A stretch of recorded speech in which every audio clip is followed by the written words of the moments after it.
Assalamualaikum warahmatullahi wabarakatuh dan salam sejahtera. Pada hari ini, kami dari Kumpulan 5 ingin membentangkan tentang kepentingan politik dalam negara. Bagi memenuhi sebahagian keperluan untuk subjek CTU, saya akan memperkenalkan ahli grup terlebih dahulu.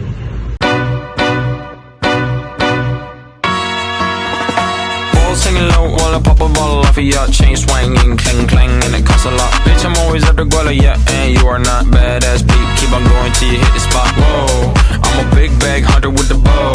She got a big bed, dumper, drop it low. Mama called me and she happy with the grow. Never ever fall for a body that's a no. Just bought the Kenny about a million. Pertama sekali, saya akan membentangkan pengenalan politik terlebih dahulu. Mengetahui ini, umat Islam semakin kurang minat dan prihatin terhadap politik semasa di negara ini. Apabila ditanya mengundi, siapa tidak mampu untuk memberikan jawapan. Bahkan ada yang langsung tidak pergi mengundi. Pada asasnya, keperluan dalam mengetahui dan memahami politik semasa adalah satu tanggungjawab dan satu kewajipan yang sepatutnya perlu dititik berat bagi mereka yang mengaku sayang akan tanah tumpah darahnya. Sehingga kan ada yang berpendapat bahawa ialah sesiapa pun yang memerintah asalkan negara aman dan damai. Walhal aman dari sudut pandangan Islam semakin lumpuh. Bahkan agama Islam menjadi taruhan. Pada hari ini kita amat memerlukan sebuah kefahaman yang sebenarnya bersumberkan pada rujukan Al-Quran dan As-Sunnah berkenaan dengan politik dalam Islam. Hasil gambaran dan lakonan mereka yang berpolitik dengan cara yang tidak beretika dan tidak menurut lunas-lunas syarak yang menyebabkan sebahagian pemikir-pemikir menganggap politik amat kotor dan hina seperti Baidu'l-Zaman Syekh Al-Nusi, aku berlindung daripada syaitan dan siyazah. Walaupun begitu, Syekh Al-Islam yang terakhir bagi Khalifah Uthmaniyah, Syekh Mustafa Sabri, menganggap wajib dan perlu bagi umat Islam memahami politik dan menetapkan dalam diri dipersabdanya jika kelayakan dan mempunyai sifat-sifat kepimpinan.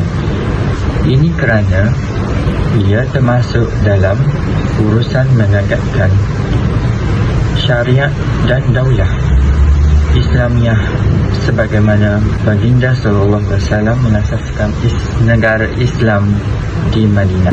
Selepas ini saya akan memberikan kepada Wan Khairul untuk menerangkan tentang definisi politik. Seterusnya kita akan teruskan kepada definisi politik. Definisi politik dalam Kamus Dewan ditakrifkan kepada beberapa takrif. Yang pertama, ia merupakan ilmu atau pengetahuan berkenaan cara pemerintahan, dasar-dasar pemerintahan dan lain-lain, ilmu siasah dan ilmu kenegaraan. Segala sesuatu berkenaan pemerintahan sesebuah negara atau hubungannya dengan negara lain. Poin yang kedua. Yang ketiga, kelicikan muslihat tipu muslihat. Politik pula ditakrifkan sebagai mengambil bahagian dalam politik, menjalankan atau mengamalkan politik.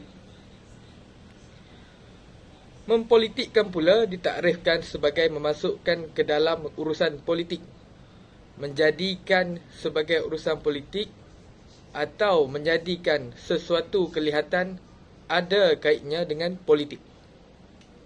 Perkataan politik berasal daripada kata akar polis dari bahasa Greek yang berarti negara, kota dan kemajuan. Istilah politik dipopularkan oleh Plato dalam bukunya Politia dan Aristotle dalam bukunya Politica. Politik merupakan istilah yang digunakan untuk membincangkan konsep pengaturan dalam masyarakat. Dalam bahasa Arab, politik juga dikenali sebagai siasah daripada perkataan sa'asa, yasusu, yasasah, yang memberi maksud cara mengurus tadbir dan memerintah, mengurus atau mengatur perkara mengikut syariat Islam.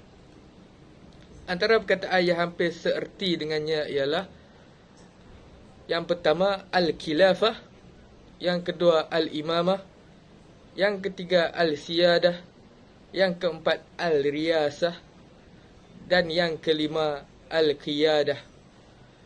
Berdasarkan disiplin ilmu dalam Islam, perbahasan politik dibincangkan di bawah bidang fiqh dan buku di bawah perbahasan akidah.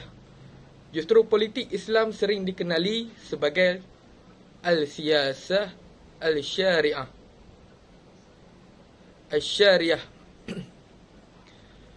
Fiqh al-siyasah al-syariah, al-ahkam al-sultaniyah dan lain-lain lagi. Kepentingan politik Islam dalam sebuah negara ialah mengamalkan sistem pemerintahan Islam. Ada sebahagian tokoh Islam telah mengemukakan pendapat yang songsan dan menafikan sistem politik Islam dengan pelbagai ujahan yang amat lemah dan telah disanggah oleh sekian ramai para ulama.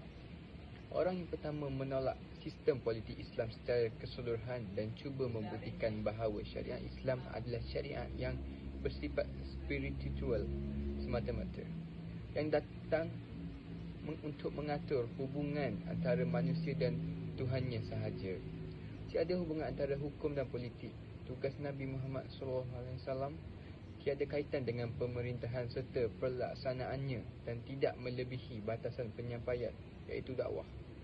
Membawa berita gembira dan memberi amaran ialah Ali Abdul Razik membuktikan melalui bukunya iaitu Islam dan Dansa Pemerintahan yang dicetak pada awal April tahun 1925. Beliau mendapat tentangan yang hebat kerana ia bertentangan dengan dasar-dasar Islam. Sebaliknya, secocok dengan tujuan penjajahan Barat ketika itu. Walaupun begitu, dikatakan Syekh Muhammad Al-Ghazali telah menolak buku tersebut dengan penghujahan yang begitu kuat. Hal ini kerana jika agama bersifat individual dan spiritual yang hanya diamalkan secara sendiri antara diri dan Tuhan, bagaimana kiranya jika sebuah negara yang dipimpin oleh orang kafir dan kemudiannya penganut agama Islam dihalang daripada beribadah dan diancam bunuh? Pemimpin yang memahami konsep Islam membela agama Islam di sebuah negara di samping menjaga rakyat yang berlainan agama. Menolak fahaman pemisahan politik dengan agama. Pemisahan politik dari Islam mula berlaku apabila kenyataan biarkan urusan politik bagi maharaja dan urusan agama bagi Allah diperkenalkan dalam masyarakat Kristian pada zaman kegelapan di Barat. Pemisahan ini dinamakan sebagai sekularisme. Dunia Barat memisahkan politik dari agama Kristian ketika itu sebagai protes terhadap penguasaan melampau pihak gereja dalam kedudukan harian masyarakat feudal. Apabila masyarakat Islam dijajah dan diresapi dengan pengaruh Barat serta merebaknya fahaman kebendaan, fikiran mereka mulai diracuni oleh fahaman sekular tersebut. Islam sangat melarang keras umatnya berpegang kepada fahaman tersebut kerana bagi Islam, politik adalah suatu perkara yang perlu menegakkan agama sebagai suatu cara sebagai cara hidup yang sempurna. Ulama bersepakat menolak fahaman seperti ini yang mengakui agama hanyalah bersifat sebagai spiritual, sedangkan agama Islam merupakan suatu cara hidup. Begitu juga politik Islam. Kehidupan yang dilalui pada hari ini adalah sistem pemerintahan yang telah diperintahkan oleh pemimpin semasa. Tepuk dada tanya selera, adakah sistem berbentuk sekular atau sistem berlandaskan Islam yang kita mahukan? Assalamualaikum warahmatullahi wabarakatuh. Nama saya Muhammad Nazri Shah bin Syawaludin dan saya akan teruskan dengan isi atau poin yang seterusnya mengenai tentang kepentingan politik Islam kepada sesebuah negara. Alright. Rakan saya yang lain sudah pun menjelaskan tentang keperluan kepada kepimpinan, mengamalkan sistem pemerintah Islam, menolak kefahaman pemisahan politik agama, politik dengan agama. Alright, saya akan teruskan dengan poin melahirkan ekonomi yang bersih. Sebenarnya Islam ni, bagusnya politik Islam ni, dia amat menekankan tentang kebersihan. Kerana kebersihan merupakan salah satu atau sebahagian daripada iman. Alright.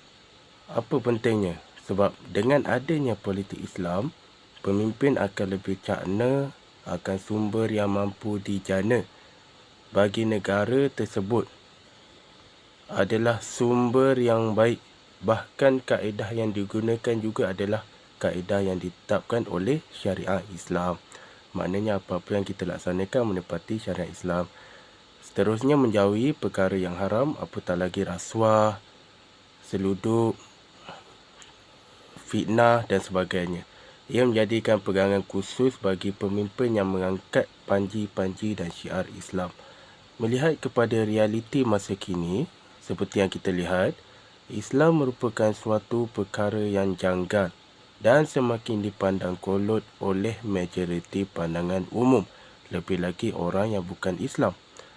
Hal ini berlaku kerana kesilapan dalam politik tersebut. Maksudnya pencanggahan, salah maklumat, silap pendebatan di antara mereka. Itu menunjukkan kesalahfahaman daripada segi pandangan orang yang bukan Islam.